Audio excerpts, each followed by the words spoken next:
Interventions with a king. Discussion and commentary based on articles from Jack, Cardiovascular Interventions. Dr. David Moliterno from the University of Kentucky, and today I'm joined by Dr. Paul Saraja from the Mayo Clinic.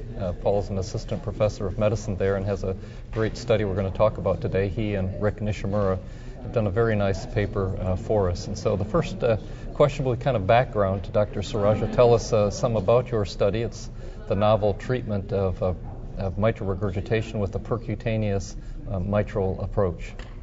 Well, first of all, thank you very much for having me here and giving me the opportunity to talk about our upcoming paper. I think in terms of what led us to do this study, I think we all recognize that there's an incredible number of patients with ischemic MR, and we know that the prognosis of these patients is poor even when the MR is only mild. And we also know that the surgical therapy carries some increased risk because these patients have heart failure and other morbidities. And so I think there's enormous appeal in having an approach that's less invasive, such as percutaneous angioplasty. Sure, great. So I understand yours is an animal model. That's correct. I think it was in 8 pigs, and maybe give us some little background about how you approached the animals, what you actually did, and Sure. We'll go from there. Well, when we were designing the device, we set out with 3 main goals, and one of them was to develop a device that would target the posterior medial aspect of the annulus. That portion of the annulus is most frequently involved in patients with ischemic mitral regurgitation. We also wanted a device that would decrease the risk of coronary artery occlusion. Particularly devices that are placed very far deep into the sinus can run the risk of occluding the circumflex.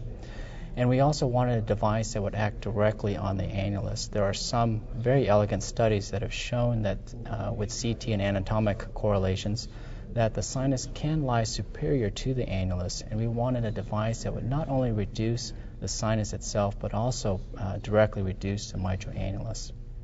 Great, and I understand some of those components, so tell us, how did you actually approach the coronary sinus, and then what did you do once you cannulated it?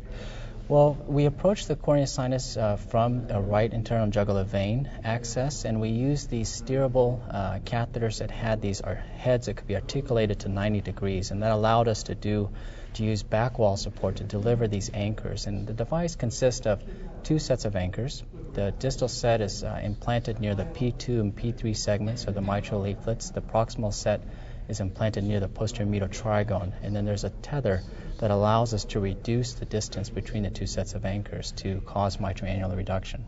So these screws, actually helical screws, and are going into the ventricular myocardium itself. That's correct. And so which would you routinely start with one side first and then tether the 2, or how do you actually draw it together? How do you actually make the cinch, I guess, if you will, to reduce the diameter? Both sets of anchors are on one rail, so they're on one tether. So we put the distal set into the medial portion of the annulus first, and then we deploy the second set more proximally near the coronary sinus os.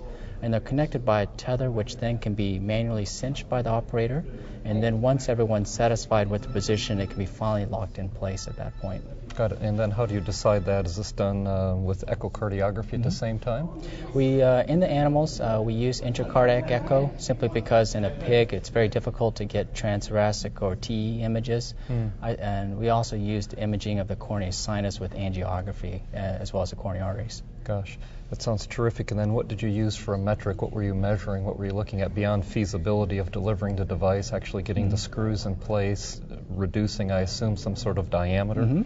So what we did is we used ice to measure the mitral annular area, and what we found is that we had a 20% reduction in the mitral annular area and a 19% reduction in the annular posterior diameter. And that reduction is about the same as what's achieved with surgery, and we found it to be durable out to 3 months of follow-up as well. That's terrific. So I guess the natural question is where will you go next with this?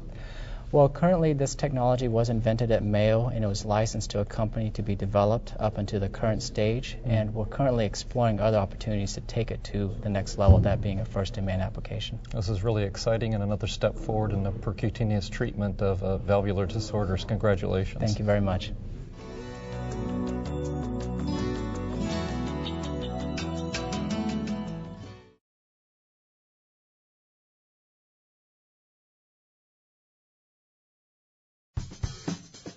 Have a question or comment about a CVN story? Send us an email at cvnfeedback@acc.org.